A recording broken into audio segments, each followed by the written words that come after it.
I'm Lisa, 29F, and I've been struggling with a difficult family situation for years now. It all started when I was 20 years old, a bright-eyed sophomore in college studying psychology. I had big dreams of becoming a clinical psychologist, inspired by the therapist who helped me through my dad's death when I was a kid. I was doing well in my classes, had a close group of friends, and was even considering studying abroad the following year.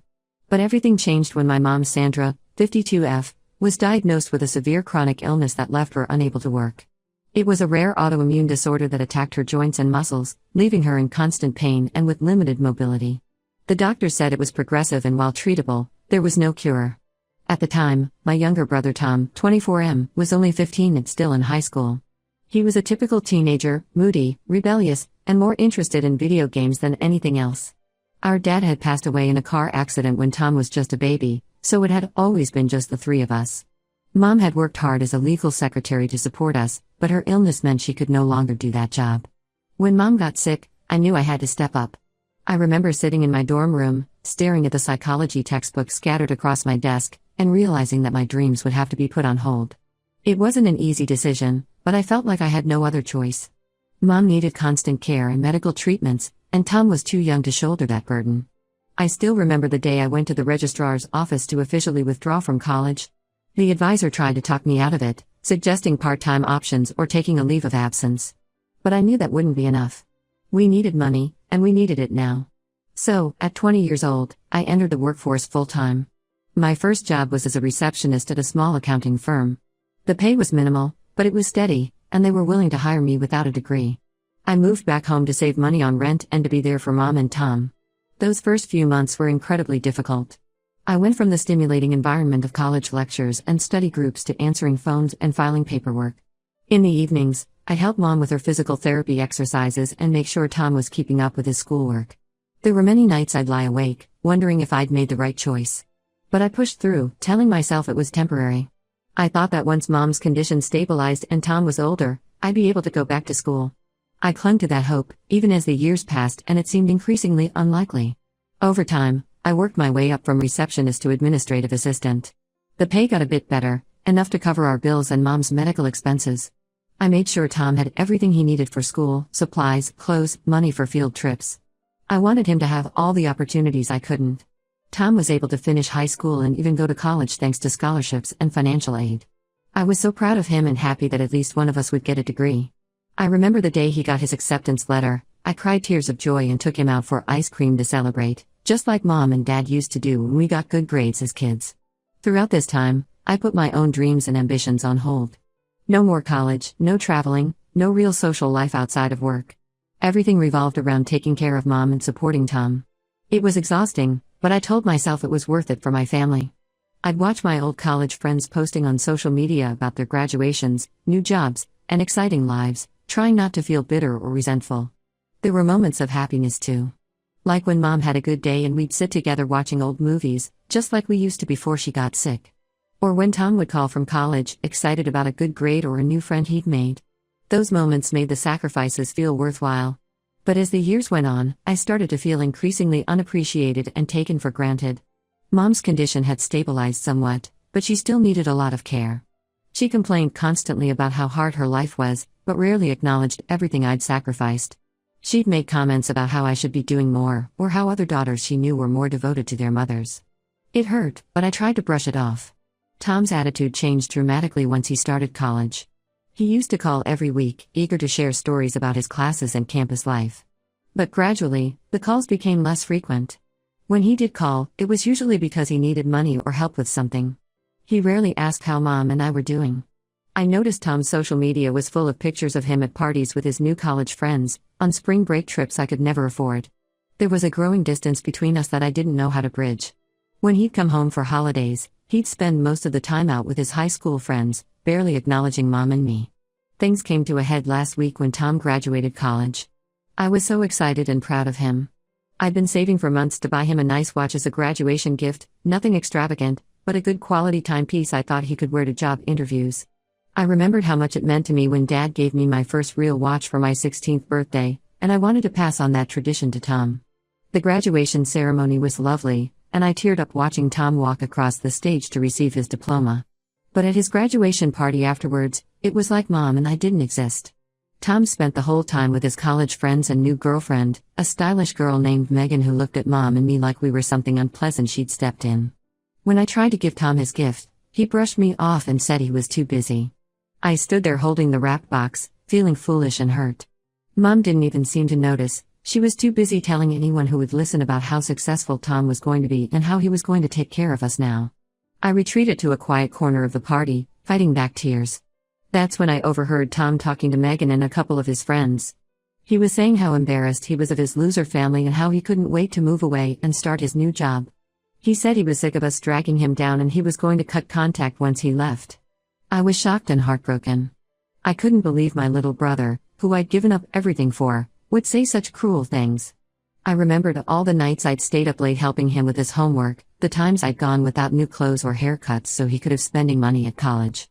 And this was how he really felt about us? The next day, I confronted Tom about what I'd heard. Instead of apologizing, he blew up at me. He said I was pathetic for giving up my life for Mom and that he never asked me to do that. He said I was just jealous of his success and trying to guilt-trip him.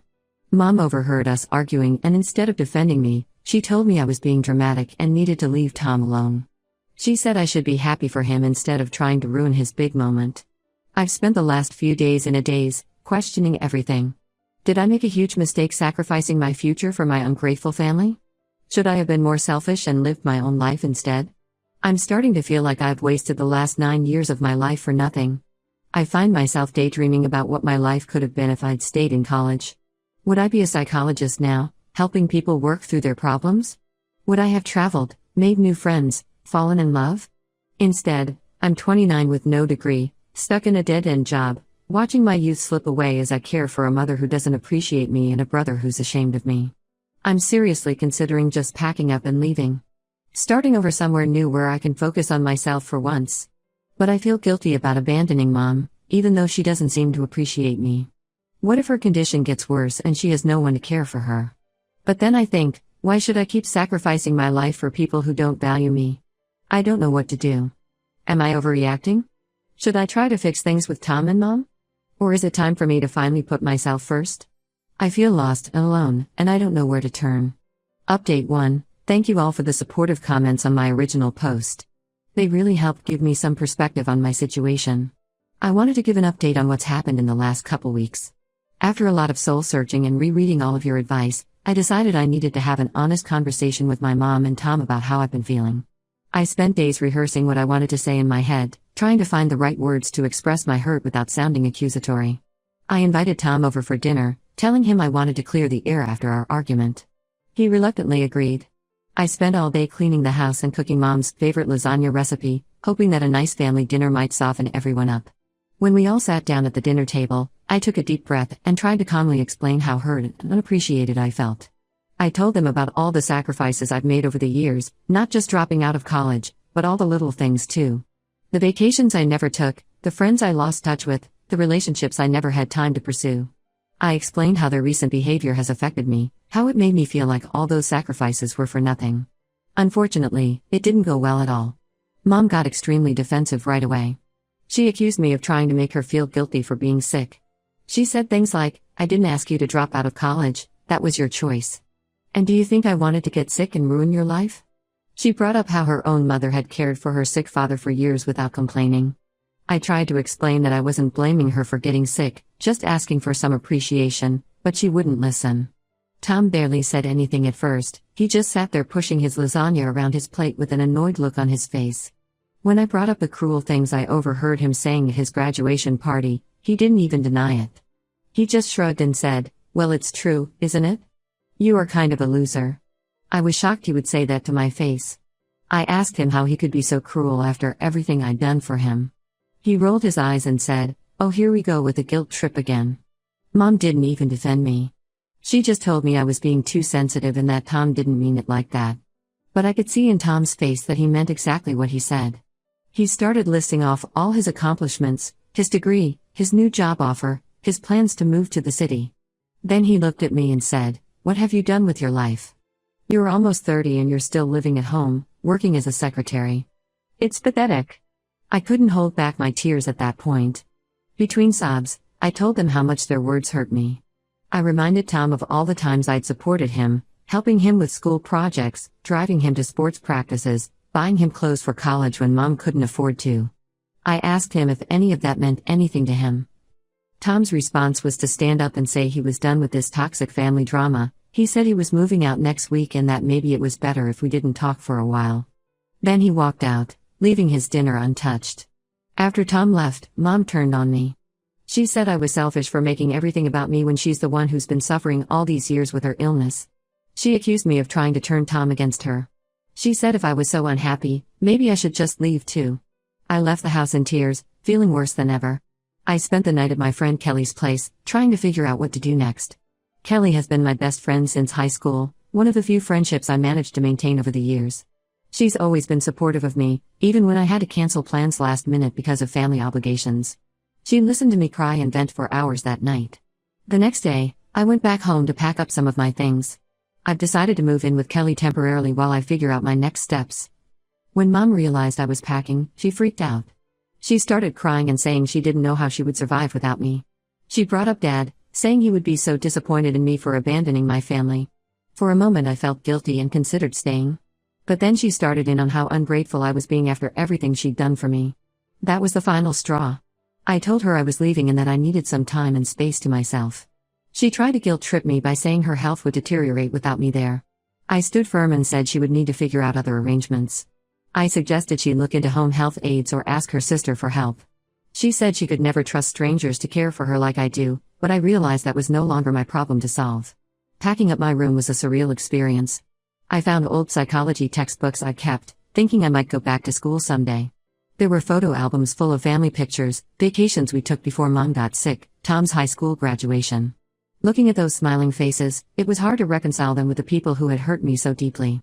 I've been at Kelly's for about a week now. Mom has been calling and texting nonstop, alternating between angry messages about what a terrible daughter I am and pleading messages begging me to come home. I've blocked her number for now. Tom hasn't reached out at all. Kelly's apartment is small, but she's made space for me.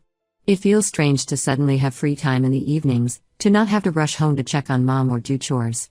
I'm still adjusting to the quiet, to not having to be constantly alert for Mom calling for help. I'm still struggling with feelings of guilt, but I also feel a sense of relief. For the first time in years, I'm putting myself first. I've started looking into classes at the local community college to finally finish my degree. I'm also considering applying for a new job, something more in line with my interests.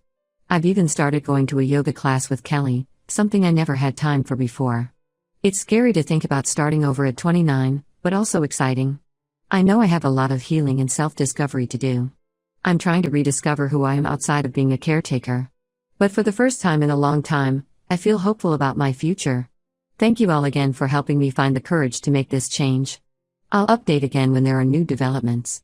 Update 2. It's been about a month since I moved out of my mom's house, and I wanted to give another update on how things have been going.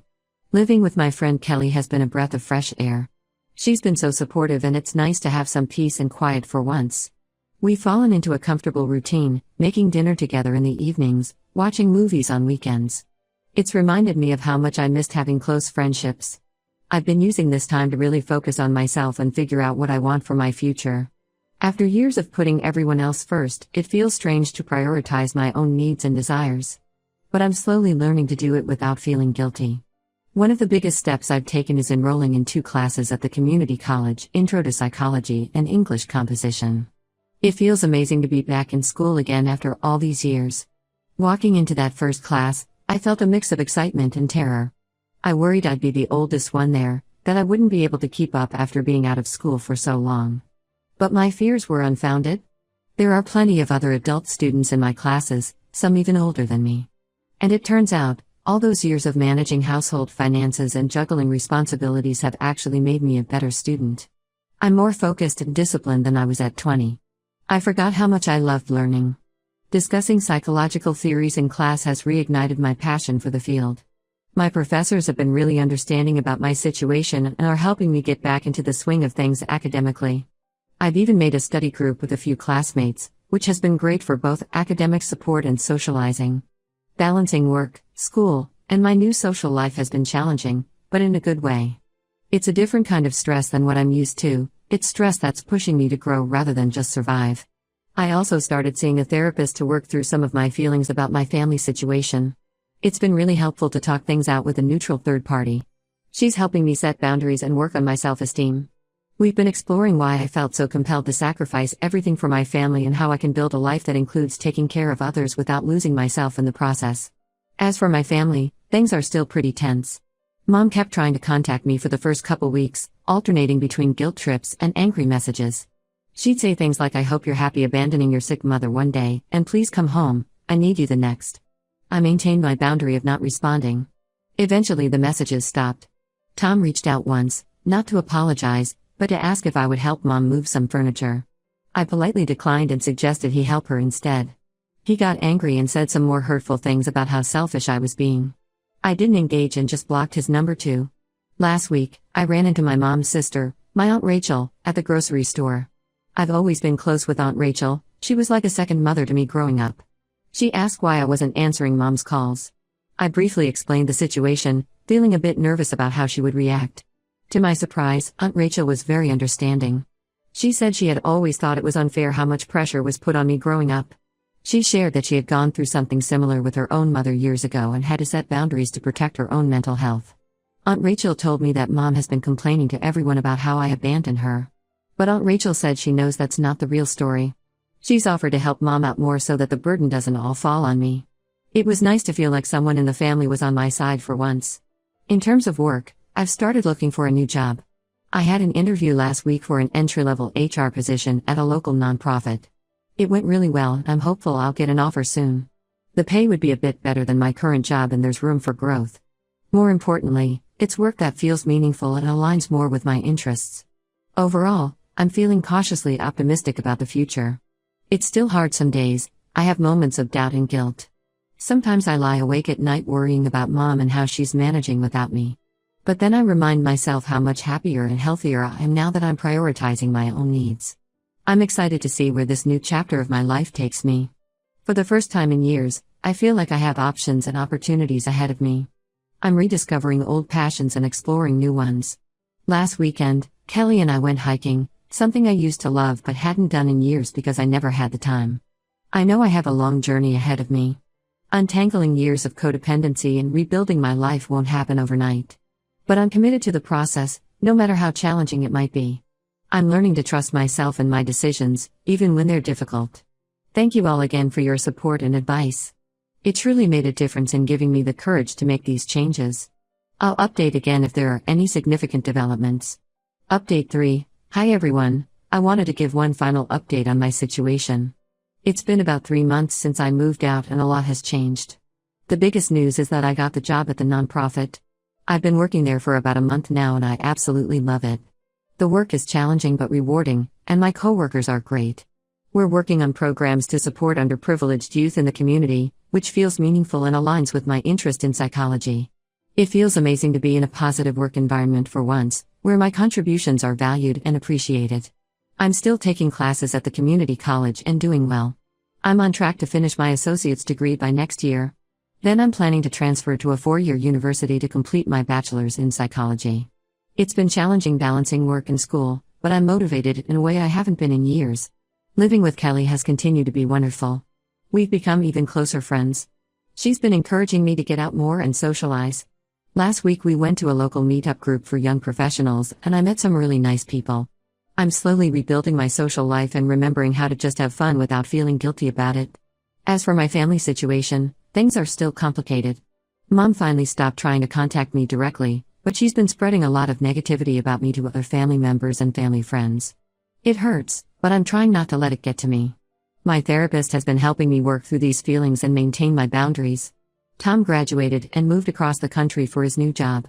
He sent me a text saying he was leaving and that he hoped I would get my act together while he was gone. I didn't respond. Part of me is sad about how distant we've become, remembering how close we were when we were younger. But I'm also realizing that I need to accept him for who he is now, not who I wish he would be. The one bright spot has been my growing relationship with Aunt Rachel. She's been checking in on me regularly and has become a source of support. She told me she's proud of me for standing up for myself and making positive changes in my life. It means a lot to have at least one family member in my corner. Last week, Aunt Rachel invited me over for dinner. When I got there, I was surprised to see my mom was there too. Apparently, Aunt Rachel had arranged it hoping we could talk things out. I almost turned around and left, but decided to stay and hear them out. At first, it was really tense and awkward. Mom looked older and more tired than I remembered.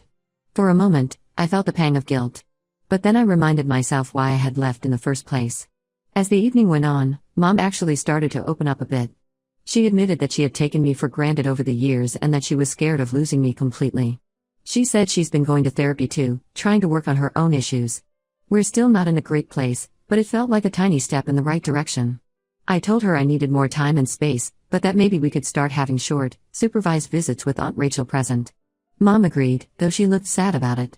I'm still maintaining firm boundaries, but I feel less angry than I did before. I'm focusing on healing and building the life I want for myself. For the first time in years, I'm excited about my future. I'm learning to put myself first without feeling selfish about it. There are still challenges ahead. I'm still figuring out how to balance my own needs with caring for others in a healthy way. I'm working on forgiving my family without letting them take advantage of me again.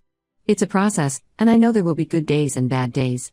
But overall, I feel like I'm on the right path. I'm proud of myself for having the courage to make these changes, even though they were incredibly difficult. I'm looking forward to seeing what the future holds. I hope my story can help others who might be in similar situations. Remember, it's never too late to start prioritizing your own happiness and well-being.